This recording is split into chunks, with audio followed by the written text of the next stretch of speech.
hoje, como eu vou falar algo sobre emoções, a ideia é traçar um vínculo entre as emoções e alguns setenários. O que é um setenário? O número 7 tem um valor místico. Cristo disse 7 palavras na cruz, né? Há 7 pedidos no Pai Nosso. Há 7 bem-aventuranças no Evangelho de São Mateus. Então, o número 7, ele traz uma certa ideia de perfeição, de caminho perfectivo. Há 7 grandes virtudes, 3 teologais, fé, esperança e caridade, e 4 cardeais, prudência, justiça, fortaleza e temperança. Todas elas formam um organismo profundo. Então, a vida da virtude é uma vida de, como diz o professor Martim Echavarria, normalidade. O homem presumivelmente normal, vamos botar umas aspas aqui por enquanto, é o homem equilibrado por ser virtuoso. Então, é o homem prudente, é o homem justo, é o homem temperado, ou seja, é aquele que não se deixa vencer por suas emoções. Nele há um equilíbrio. É o homem que busca caminhar dinamicamente nesta vida a partir de vetores claríssimos. Então, primeiro começamos por definir emoção. Hoje tem-se a ideia de que estar emocionado é desmilinguir-se. O sujeito é um suco de emoções, né? Tudo o afeta, né? Emoções, no sentido da psicologia tomística, é um termo quase sinônimo ao de afeto. E Santo Tomás de Aquino pega de empréstimo um conceito de São João Damasceno, que é o conceito de paixão. Paixão, para Santo Tomás, é o que nós chamaríamos hoje de emoção. Então, definição. Paixão ou emoção é o movimento do apetite sensitivo pela imaginação de um bem ou de um mal. Vou repetir a fórmula. Paixão ou emoção é um movimento do apetite sensitivo pela imaginação de um bem ou de um mal. Vamos definir os termos. Movimento. A emoção é um movimento. O que é um movimento? Movimento é um trânsito da potência ao ato, ou seja, de uma possibilidade de ser a uma atualidade de ser. Isto é movimento. Aristóteles nos deixara de presente os 6 tipos de movimentos, com relação a algumas categorias. Com relação à quantidade, aumento e diminuição.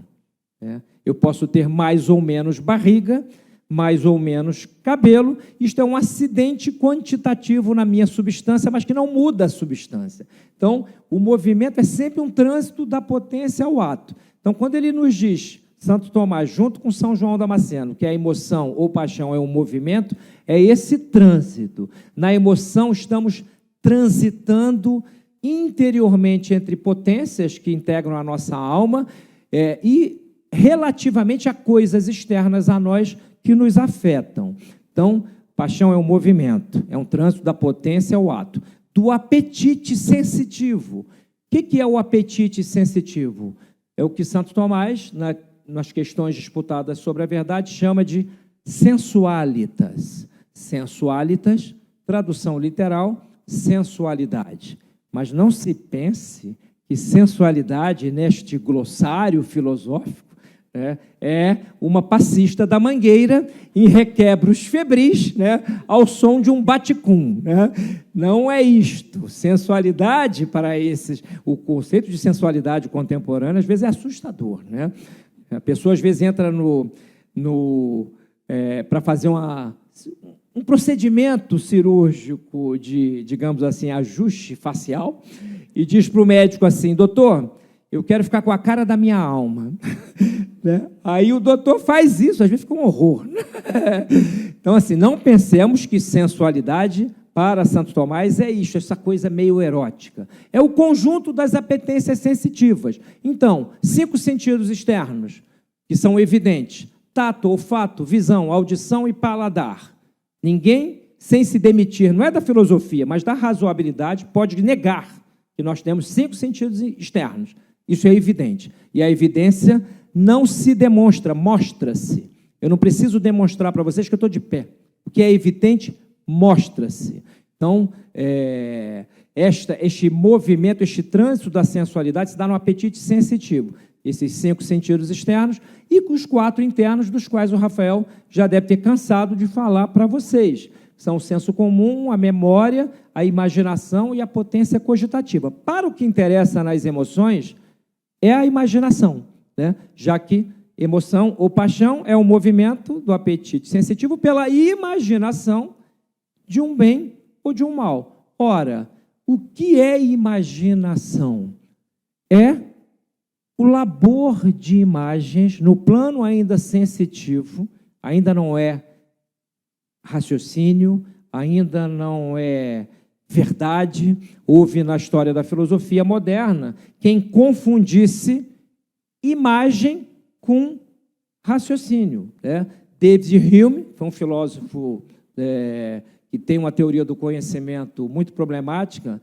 Ele confundiu de várias maneiras o pensar com o imaginar. Então, imaginar ainda não é pensamento.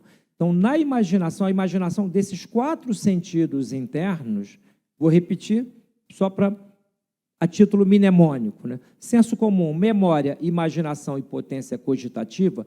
2, Santo Tomás diz que são intencionais. O que isto significa? Significa que, quando eu lembro de algo, ou quando eu imagino algo, eu atribuo uma intenção àquela imagem.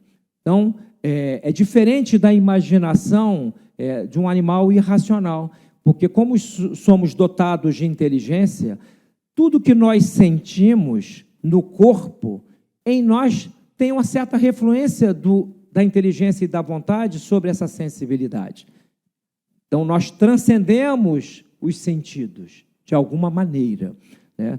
Em mim, a emoção não é só verter lágrimas, é ser afetado pela realidade, sobretudo pela imaginação de algo que eu julgo bom. Se eu julgo bom, vai me alegrar, né? Vai despertar em mim o amor. Então, é no âmbito da imaginação que as emoções afloram em nós, né?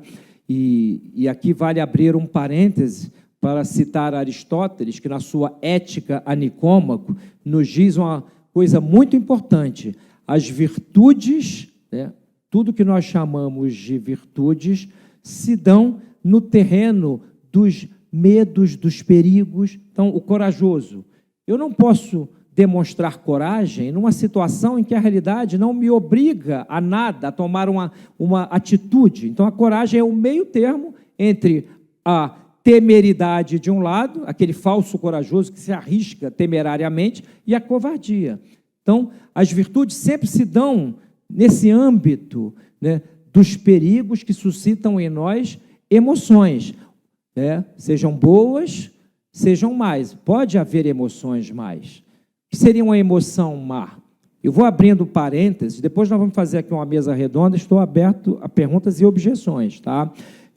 Uma emoção má seria aquela que não é congruente com o dado da realidade que a suscita. O medo. Durante aí esses anos aí, de crise sanitária mundial, muitos de nós tivemos medos continuados. Santo Tomás define o medo, né, como, a frase lapidar dele: timor est de futuro malo. O medo é sempre de um mal futuro. Um futuro relativamente próximo, porque ninguém teme o que vai acontecer daqui a 400 anos. Né? Um mal presumivelmente mais forte do que eu, ninguém teme o que é muito mais fraco. Eu não temo uma barata, uma formiga, né? Etc. Né? A barata, às vezes, causa temores metafísicos, né? Porém, entramos exatamente no tema que nos toca. Quando não há uma congruência entre o medo e aquilo que o suscita, estamos na patologia da emoção, né? Um medo torna-se uma fobia, uma coisa desgovernada, e a nossa tendência é entrarmos num emaranhado de imagens, sermos vencidos pela emoção. No caso do medo, derrotados pela emoção. Por medo, muitas vezes, as pessoas desumanizam-se. Então, refazendo o fio da meada, né? A emoção é esse movimento do apetite, trânsito da potência ao ato, é do apetite porque nós somos entes dotados de apetites, o apetite é o sensitivo e não o da inteligência e da vontade, se dá pela imaginação, né? E essa imaginação é de um bem real ou presumível, e aí que começamos a adentrar já um terreno de um detalhamento maior. A imagem pode ser equivocada. Se eu tenho medo de subir os degraus de uma escada, de uma casa, né, se a escada não é íngreme, ela não acarreta nenhum perigo grave, é claro que estou numa espécie de medo patológico. Há toda uma classificação de medos, né? E o bem e o mal, por fim, que são o final dessa definição, também estão bastante explicados nessa antropologia. Bem é ser, mal é privação do bem devido num ente que é aquilo que tem ser. Exemplo, uma cárie é um mal para o meu dente, né? Ela inere no meu dente. O mal é sempre um parasita de um bem. O mal é a privação do bem devido. No caso do dente, o dente não tem potências visíveis, não enxerga. Esse microfone não enxerga. Então, para ele, não enxergar não é um mal. Para mim, que sou dotado como humano de potências visíveis, a cegueira é um mal. Então, o mal é a privação do bem devido àquele ente. E o ente, por sua vez, é aquilo que tem ser. Portanto, a imaginação que suscita as emoções se dá no âmbito deste grande conflito metafísico entre o bem e o mal. Sejam o bem e o mal na realidade efetiva, exterior a nós, sejam o bem e o mal dentro de nós, no plano físico, dos sentidos externos, no plano físico dos sentidos internos, no plano da vontade. Há males na vontade, há defeitos na vontade, segundo Santo Tomás. Quando a vontade leva alguém a querer o que não deve querer, porque contraria a natureza das coisas implicadas nessa volição, nesse querer, é uma má vontade, né? O que nos leva a concluir, como corolário lá na frente, se levarmos esta premissa às últimas consequências, que só quem ama tem boa vontade e tem força de vontade. O amor é a grande força da vontade. Quem não ama pode até parecer ser forte, mas, na verdade, está imbuído daquela empáfia, que é uma fraqueza existencial, e muitas vezes aflorada por meio de uma tremenda soberba. Na soberba, não sei se o Rafael, tanto na pós como nos cursos, ele tem mencionado a soberba. Provavelmente a soberba é o pecado supracapital, é o amor desordenado de uma pessoa por si mesma. Isso é soberba, né? Então, a soberba é uma desordem no amor próprio. A pessoa ama-se mais do que o que é devido. A soberba é satânica. O primeiro pecado foi um pecado de soberba, né? O pecado luciferino. O Rafael até me disse para talvez comentar aqui daqui a pouco algo do filme que está causando furor, né? Que é o Nefarious, né? Que é a história de um condenado à morte que vai ser visitado por um psiquiatra ateu, e esse condenado está possuído pelo demônio, e o filme transcorre num diálogo entre os dois, entre aquele que é cético com relação não só à existência de Deus, como à existência do plano da imaterialidade, do plano dos espíritos puros, como é um cético, digamos assim, com aquela mentalidade positivista que nós vemos hoje, né? Os cientistas contemporâneos, muitos deles, arrotam a sua ciência e, ao defenderem certas teses, nem sequer pensam que elas não pertencem ao escopo da sua própria ciência. Eles exorbitam de suas ciências e opinam sobre metafísica, por exemplo, sem o saberem. Então, a emoção é, em nós, aquilo que aflora de acordo com a nossa visão da realidade e, nesta visão, está implicada a noção de bem e a noção de mal. Então, primeira coisa a observar: se eu percebo mal a realidade, se eu entendo mal a realidade, eu tendo a ter as emoções desgovernadas. Uma inteligência mal formada, não no sentido cultural, filosófico, no sentido de nem sequer considerar as coisas de senso comum, ela tende a gerar uma psique, uma alma desordenada. Por quê? Não demorará muito para quem tem a mente muito confusa para atribuir nas suas relações interpessoais, às pessoas com quem se relaciona, coisas que, valores, máximas, etc., que não deveriam estar implicadas nesta relação. As relações se degradam entre pessoas mentalmente confusas.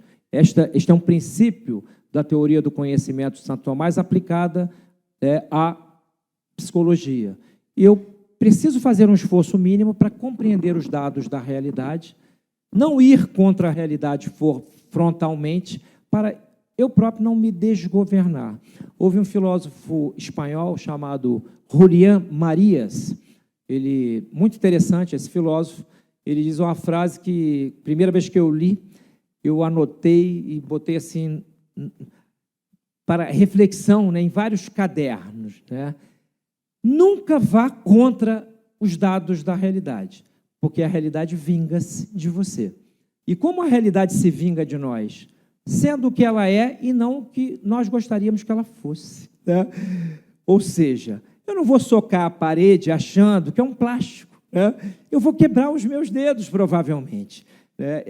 Então, ir contra os dados da realidade suscita em nós uma desordem emocional profunda. Então, a pessoa que quer ser equilibrada deve buscar entender minimamente os dados da realidade, e se ela tiver vocação para alguma ciência, pode ser a psicologia, pode ser a sociologia, não interessa, que ela não vá negando os dados da realidade, porque aí ela vai construir o seu edifício psicológico sobre terreno sólido, mais ou menos sólido. É óbvio que isso aqui não é uma utopia, a vida é dinâmica, a vida é problemática, nós temos dores, temos sofrimentos, pessoas nos decepcionam, naufragam os nossos projetos, somos traídos, traídos às vezes por pessoas mais próximas. Aquelas pessoas que nos amam são as que mais têm o condão de nos ferir, porque são a elas que nós dedicamos o melhor que temos, etc. Então, é um equilíbrio dinâmico, é um equilíbrio no meio, não um equilíbrio estático, é um equilíbrio no meio da dinamis da vida humana, Santo Tomás, quando comenta a fortaleza, a virtude da fortaleza, há várias formulações que ele traz à luz. Uma delas é belíssima, que ele diz o seguinte: a fortaleza é aquela virtude pela qual eu me habilito a sofrer os males da realidade sem ser vencido pela tristeza. Olha que maravilha. O forte não é o que não sente dor, é aquele que, sentindo dor e ficando triste pela dor, se a perda for grande, ele não se deixa vencer pela tristeza. Só esta formulação dá margem a 1000 considerações. Por exemplo, é natural ficar triste quando nos sucede algum mal. Agora, ficar triste por tempo indeterminado será natural? A tristeza poderá ser em nós maior do que o bem da vida? Será que haverá em nós um mal ou uma determinada classe de males maior do que o bem da vida em que esses males se dão? Para Santo Tomás, claro que não. Então, a fortaleza, ela é virtude cardial, traz em nós para nós muitas coisas boas e, entre outras, essa capacidade de sofrer sem ser vencido pela dor de viver. Então, o forte, ele realmente, assim, a virtude da fortaleza é algo que nós devemos buscar, né? Porque se nos fazemos fortes, na verdade, tudo o que construirmos de relações na empresa, na família, com alguém, na vida íntima, etc., não ficará ao sabor de circunstâncias quaisquer. Então, primeira grande conclusão desse apanhado de coisas que eu disse aqui: nós temos responsabilidade para com as nossas emoções. Isso não é dizer pouco. Posso me emocionar com milhares de coisas, porém, cuidado, pode ser que essas emoções estejam tão fora da reta ordem estabelecida pela razão que eu possa vir a destruir pessoas que me são próprias, a me autodestruir psicologicamente, etc. Tem um filósofo brasileiro que já morreu faz tempo, não é nem santo da minha devoção, que é o Miguel Reale, um filósofo do direito. Ele tem um livro em que arrola a seguinte possibilidade arquetípica. Pensemos que estamos no Museu do Louvre, na França, e pega fogo o museu. E aí todo mundo sai correndo, e tem lá uma mãe com seu filhinho, num carrinho de bebê, e o filhinho, a mãe dá no pé, por medo, né, e deixa a criança sozinha. Né? Que exemplo pesado. Né? Bom, você ficou lá, tá a criança e a Mona Lisa, né? Vocês três, né? Você, a criança e a Mona Lisa, né? Que é a pintura, aquela moça feia. Né? Quem você salvará? A criança ou a Mona Lisa? Bom, se você salvar a Mona Lisa, significa que você perverteu na sua própria alma a percepção profunda da realidade. Porque a Mona Lisa pode ter valor estético, valor real financeiro como obra de arte, valor qualquer que queiramos atribuir, porém, não poderá ser maior do que o valor de uma vida humana. Então, se me emociona mais a Mona Lisa, a ponto de, se eu sou comovido mais pelo fogo que vai lamber a tela da Mona Lisa do que pela criança que vai morrer, essa emoção minha é irresponsável, indevida e, neste caso, até criminosa, porque me levou a uma omissão culpável perante um indefeso. Então, por aí se vê que sentir emoções, né?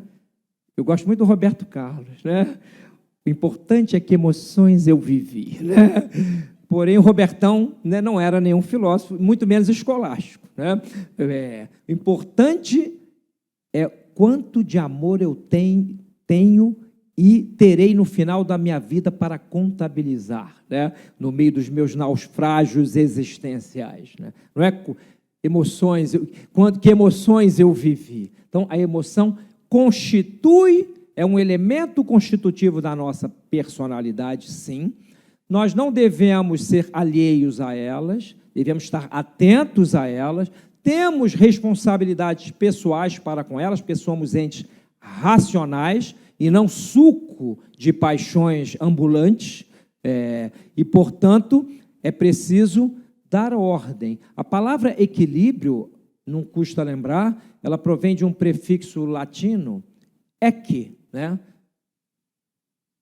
Equi, que é justa medida, que em português deu várias palavras, como Equador, que é o meio do planeta, a linha equatorial, o meio, o centro do planeta Terra. Equânime, a capacidade de decidir, pontuando, né, com ordem e medida todas as coisas.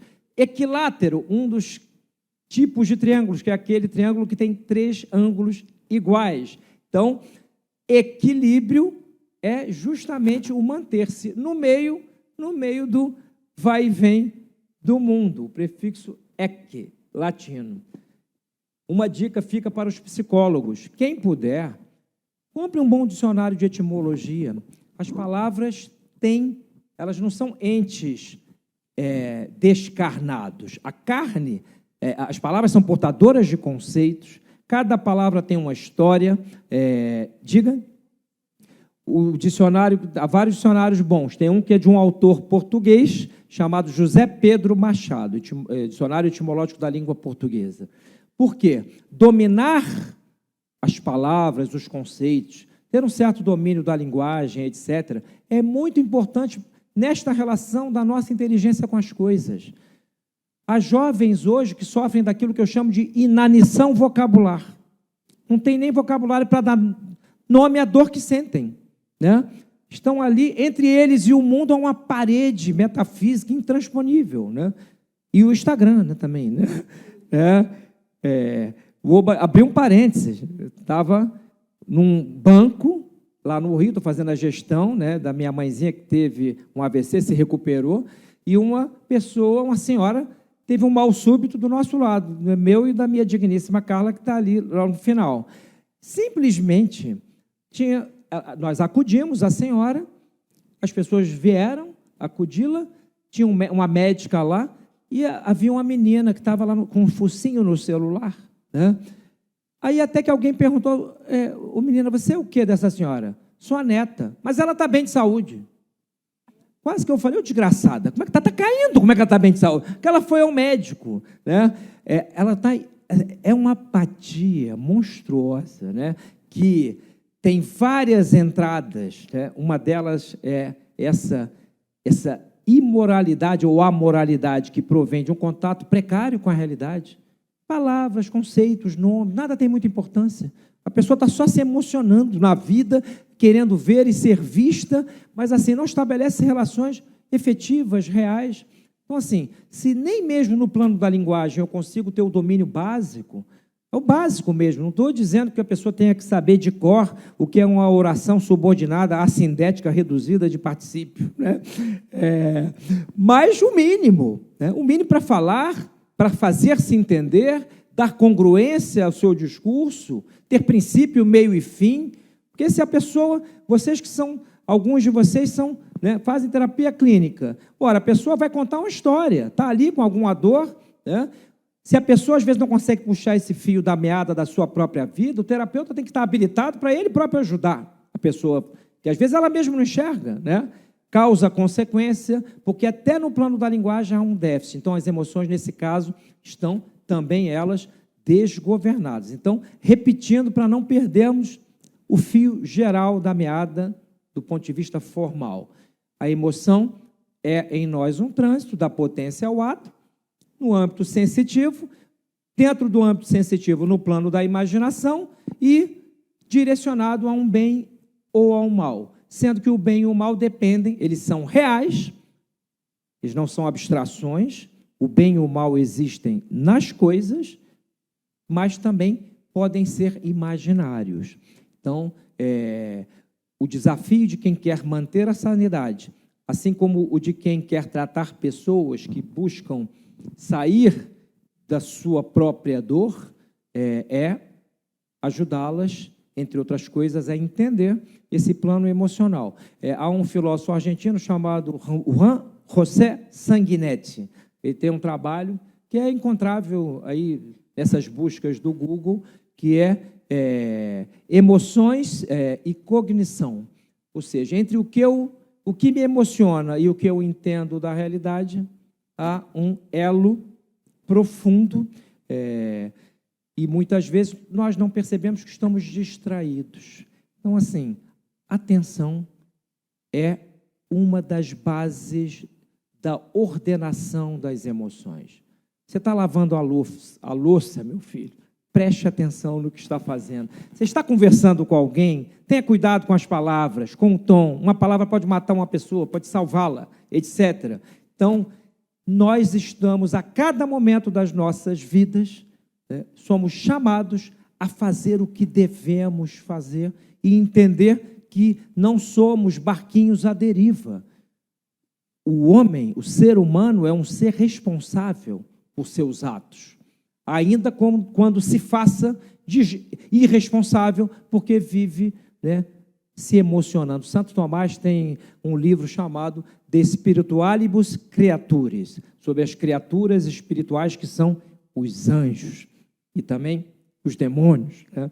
E a certa altura ele se pergunta, mas o que fará, né, um anjo? Qual é a atividade própria de um anjo? E a resposta é interessante, dá até uma certa inveja, né? Ele diz assim, o anjo vive entendendo. Olha que maravilha. O anjo, nós mal nos entendemos, tá? nós temos a ilusão de que sabemos muitas coisas. Algum de vocês aqui saberia dizer agora quantos litros de sangue percorrem o seu próprio corpo? Nós conhecemos as coisas nas suas generalidades, nas suas formalidades. O nosso intelecto não esgota o ser das coisas. Quando eu contemplo uma coisa, eu percebo a sua forma, ou seja, a sua espécie, percebo talvez o seu material, a parte material, mas sem saber exatamente o seu peso, a sua proporção dentro do quadro em que está inserido, etc. E ponto. O nosso conhecer não esgota o ser das coisas, nem o nosso próprio ser. Ninguém se autoconhece perfeitamente. Santo Tomás diz que só Deus, intelecto infinito, conhece a si próprio perfeitamente. E conhece perfeitamente, justamente por ser infinito, tudo que está fora dele, que proveio dele de alguma maneira. Então, Deus sabe o que é, o que foi, o que era, o que será e o que poderia vir a ser. Nós mal sabemos o que somos. Então, assim, como nós mal sabemos o que somos, isso é um indicador de que, ordinariamente, vivemos na pura ilusão, de acreditar, ou seja, de dar crédito a algumas presumíveis verdades que juramos para nós mesmos diante do espelho da nossa consciência. Então, se a alma quer ser saudável, autoavalie-se continuamente. Pense naquilo que sente, questione-se a respeito daquilo que entende, procure saber melhor das coisas. Essa caminhada é inexorável se nós queremos ficar bem, minimamente bem dentro do que é possível, com a nossa própria consciência e no mundo. No meio de um ambiente em que tudo é superficial, em que as pessoas não prestam atenção a si mesmas, não prestam atenção às outras, não prestam atenção ao que fazem, é óbvio que as relações serão degradadas e qualquer coisa dita quando todos entendem mal a realidade vai ferir susceptibilidade. É a sociedade contemporânea, a sociedade dos auto-ofendidos permanentes, do ai, ai, ai, do ui, ui, ui. O homem contemporâneo é um pré-ofendido. Ele já está ofendido antes, preventivamente, contra aquilo que ele presume. Ele vive presumindo a má intenção alheia, que em geral é a sua própria má intenção, e tudo ofende. E para piorar a situação, ele delega a si, já que ele tem dificuldade de pensar, de sentir, etc., o Estado, tudo para o Estado. O Estado é o proprietário semântico dos palavrões, ele quem define o que é ofensivo ou não. Então, neste terreno, que é um terreno contemporâneo, olhemos a realidade contemporânea com olhos de ver. Não sejamos como aquele sujeito arquetípico que está na praia se banhando, vem um tsunami, ele continua passando bronzeador. E diz assim, não, mas não há um problema. É uma atitude existencial horrorosa, que é o otimismo falso. É você mentir para si mesmo para não ter que tomar as decisões que precisa tomar para resolver as questões necessárias. E, em geral, isto se dá no âmbito, ou assim, em almas que estão ali, sentindo, no puro gozo de deleites reais ou imaginários, jamais transcendendo-os e vivendo por isto mesmo animalescamente. Quais animais irracionais. Então, emoção e responsabilidade são coisas que pertencem ao mesmo âmbito de considerações. Aconselho a leitura de uma obra clássica de Cícero, que é o De Officiis, tem tradução para o português, dos deveres, é o livro dos deveres. Cícero nos diz ali que eu só sou profundamente o que sou quando eu passo a ser o que eu deveria ser. Olha que profundo. Havia na antiguidade grega uma frase do poeta Píndaro, famosa, era um chamado. Homem, torna-te o que tu és. Mas como é que alguém vai se tornar o que já é? Ora, nós, humanos, somos os únicos entes na escala metafísica que, para sermos o que somos, temos que atualizar várias potências continuamente. O homem pode desumanizar-se, porque está incompleto nessas relações interiores entre suas potências. Uma pedra não se despedriza, uma mesa não se desmesiza, o gato não se desgatiza, o homem se desumaniza. Então, Cícero nos diz essa coisa belíssima, olhando para os gregos, ele era romano, os deveres são aquilo que mais propriamente identificam o que é a humanidade, né? Nós não apenas vivemos. Viver por viver, isso os animais irracionais fazem. A vida não é um valor absoluto, ela é o maior dos valores num determinado âmbito. Mas eu não vivo para viver, e sim para realizar humanamente valores que me transcendem, que dão sentido superior à minha vida. Então, a noção de dever é profunda e ajuda ao equilíbrio das coisas, inclusive das emoções. Se eu sei que algo é para ser feito, independentemente da circunstância, meu filho está se afogando, fui passear de barco em Angra, eu sou pobre, não tenho barco, não vou a Angra, mas é só uma situação arquetípica, ele está ali se afogando, e aí eu não vou ser daqueles que vou ligar para o meu personal training, para saber que alongamento eu devo fazer para entrar nessa água fria de Angra. Ora, eu tenho que me jogar na água e salvá-lo, esse é meu dever. Qualquer outra coisa, não é que seja pecado, é pecado também, mas é monstruoso do ponto de vista humano. Ou seja, eu não fiz o que devia fazer.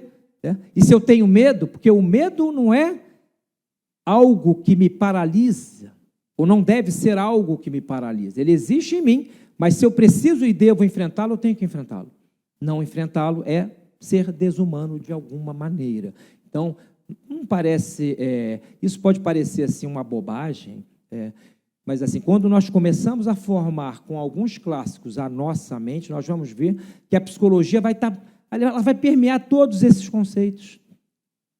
Porque eu, para fazer o que eu devo fazer, eu tenho que, dependendo do que seja esta coisa que eu vou e devo fazer, eu preciso ter formação, eu preciso ter esforço, ou seja, perseverança, continuidade, ter noção de causa e efeito, que certas coisas que eu fizer terão consequências inarredáveis. Então, nós precisamos de algumas bússolas para que as nossas emoções não nos governem. Porque se as paixões obliteram a razão, emocionar-se é humano, e é bom. Por exemplo, uma pessoa feliz emociona-se quando vê alguém que ela ama realizando algo importante, etc. Mas é uma emoção dentro de um cenário mínimo de sobriedade interior. Não é como alguns pais contemporâneos, o filho está lá no jardim de infância, meu filhão, vai, competição de nada, é o melhor. Ou seja, aqueles pais que paparicam os filhos e não sabem que com esse paparico já os estão destruindo, de alguma maneira. Meu filhinho, meu querido, meu amado, muito ui, ai, ai, ai, degrada o caráter. O caráter é uma coisa importantíssima para nós, como as emoções. O caráter não é nem o temperamento, nem a personalidade. O caráter é a atualização de um conjunto de inclinações que dão o meu feitio existencial. O temperamento são os 4 clássicos temperamentos. Temperamentos são pré-condições físicas, tendências, inclinações no plano físico. Temperamento sanguíneo, o melancólico, o colérico, etc. Eles têm base material, eles não são ainda o caráter. O temperamento eu conheço para entender certas reações minhas às coisas exteriores a mim e, formando o caráter bem, entender que todos os 4 temperamentos estão em mim, em potência, um deles predomina, mas as situações da vida exigem de mim que atualize na alma um deles. Há ocasiões em que é necessário ter uma ira santa. Cristo, diante dos vendilhões do tempo, os expulsou, e não foi cantando uma música melosa. Então, às vezes, nós temos que ser firmes, às vezes é preciso segurar. Então, o conhecimento do temperamento é muito importante, mas mais do que isso, o desenvolvimento do caráter pelas virtudes, com o consequente domínio das emoções, é o que importa para nós. A palavra ética Aristóteles tem um clássico: se eu fosse do governo, eu daria de graça para aqueles, meu governo ideal que nunca vai existir, né? Nele haveria uma seleção de aptidões, e aqueles mais aptos filosoficamente iam receber, iam ter que ler certos livros, um deles, a Ética Nicômaco. Pois bem, a palavra ética tem dois sentidos, né? Uma coisa, a palavra ethos, em grego, pode significar duas coisas, tem duas grafias distintas. Num caso, é costume, né? No outro caso, que é o que Aristóteles considera, é formação do caráter pelas virtudes. Então, a pessoa ética é aquela que tem bom caráter porque desenvolveu em si mesma virtudes. E as virtudes são o que farão com que ela haja da maneira devida em várias circunstâncias. É óbvio que isso aí não é uma formulazinha mágica. Nós, com relação a todas as virtudes, estamos em déficit, mais ou menos, né? Ninguém é perfeitamente virtuoso neste mundo. As pessoas têm problemas e lidam com eles de uma maneira mais ou menos, digamos assim, proficiente ou deficiente. Agora, se elas simplesmente dão de ombros com relação àquilo que elas devem ser, elas vão viver à mercê dos seus pequenos naufrágios cotidianos. É aquela pessoa que vive a vida inteira naufragada nas pequenas satisfações ou insatisfações cotidianas. A pessoa medíocre. Ela não transcende jamais os deleites e as dores que a vida traz, né? Porque se só o deleite me interessa, eu sou hedonista. O hedonista é aquele para quem só vale o prazer. Prazer é o valor máximo. Não é à toa que algumas filosofias hedonistas da Grécia aconselhavam o suicídio. Olha que maravilha. Meu filho, você não pode mais ter gozos no plano sexual. Se você está velho, né? Se você está pobre e se é desonrado pelos seus pares, que passam então a ser ímpares, né? Mate-se, né? Que conselho, né? Petrônio se matou, né? Sêneca se matou, né? Que filosofia é essa que convida todos que não estiverem no pleno gozo máximo das suas potencialidades a se matarem, né? Até isso é um sofisma, já que como estamos mais ou menos mal, todos seríamos potenciais suicidas, né? Por vocação. Isto é ridículo. Então, assim, abstrair-se ao ridículo, entender que há situações ridículas para nós enquanto humanos, é outra coisa importantíssima, ter a noção do ridículo. O pudor, por exemplo, o pudor aidós, para Aristóteles, ele é uma defesa psíquica. Não é uma coisa moralista no sentido pejorativo, é uma defesa, né? Eu tenho um plano de intimidade meu, não só físico, como também espiritual, noético, de pensamento, e eu preciso defendê-lo a todo custo, porque senão eu vou desfraudar perante todos os meus vícios, né? Vou ter orgulho das coisas mais abstrusas que deviam suscitar em mim vergonha, rubor, etc. E aí eu vou me desequilibrando. Então, assim, a emoção, sendo esse trânsito, como tudo mais que transita em nós, tenhamos sempre uma luz vermelha, uma amarela e uma vermelha acesas, questionemos-nos a respeito das nossas próprias emoções, principalmente as boas, porque quando estamos no deleite, o deleite é uma das 11 paixões da alma, ou emoções, segundo Santo Tomás. Normalmente não nos questionamos. Quando eu gosto muito de algo, eu não costumo me perguntar por que disso e não daquilo. Quando as coisas já dão errado, é mais fácil, né? Opa, o que houve? Eu estou aqui numa situação de insatisfação existencial. Não consigo transcender. Pois bem, há, num terreno teológico, eu falei aqui dos setenários, né, dos 7 degraus da perfeição, que estão implicados em várias coisas da história do cristianismo, algo que é muito importante, que, segundo alguns grandes mestres do passado, ajudam uma pessoa a equilibrar-se, né? Então, bem-aventuranças são 7, né, que foram comentadas por grandes filósofos e teólogos, e essas bem-aventuranças, o que é uma bem-aventurança? Em latim, a palavra beatus é feliz. Beato é o feliz, né? Beatitude é felicidade, né? Beatitude perfeita seria a felicidade irreversível da glória, né? Eu estou num estado contemplativo tão elevado que nada me retira dele, tem potência para me retirar dele. Então, a beatitude depende, para esses grandes doutores, não só das virtudes no plano natural, a pessoa sã seria a virtuosa no plano natural, porém, há um plano sobrenatural que o psicólogo tomista deve considerar, porque é um plano teológico. A felicidade perfeita, que não pertence a este mundo, mas neste mundo dela já podemos ter um certo vislumbre, ela depende dessa contemplação das verdades superiores do ser e também das verdades integrantes da nossa humana condição.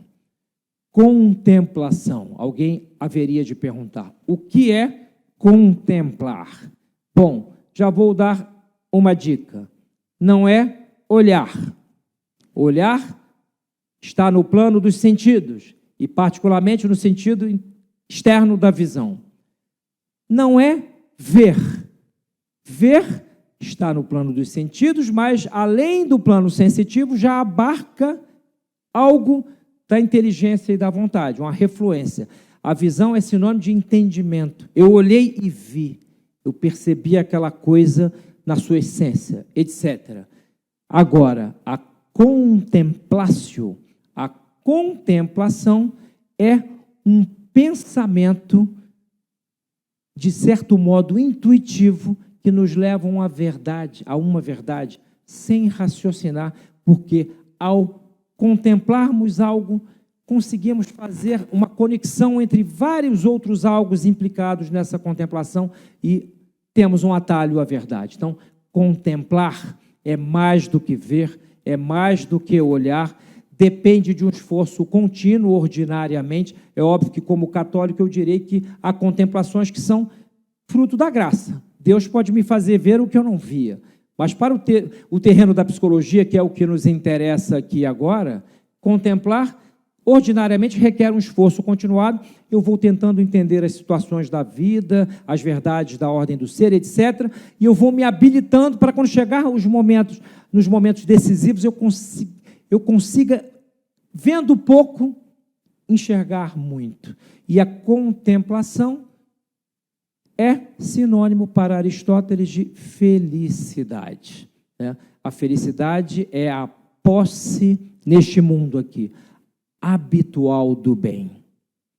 E Santo Tomás, comentando a Ética Nicômaco, diz o seguinte: feliz não é alguém que ama o que ama, é alguém que entra na posse do que ama. Olha que diferença, entrar na posse do que se ama é a felicidade. Porém, essa posse é material, essa é a posse contemplativa, porque conhecer, frase de Santo Tomás, Suma Teológica, se não me falha a memória, questão 180 da segunda secunda.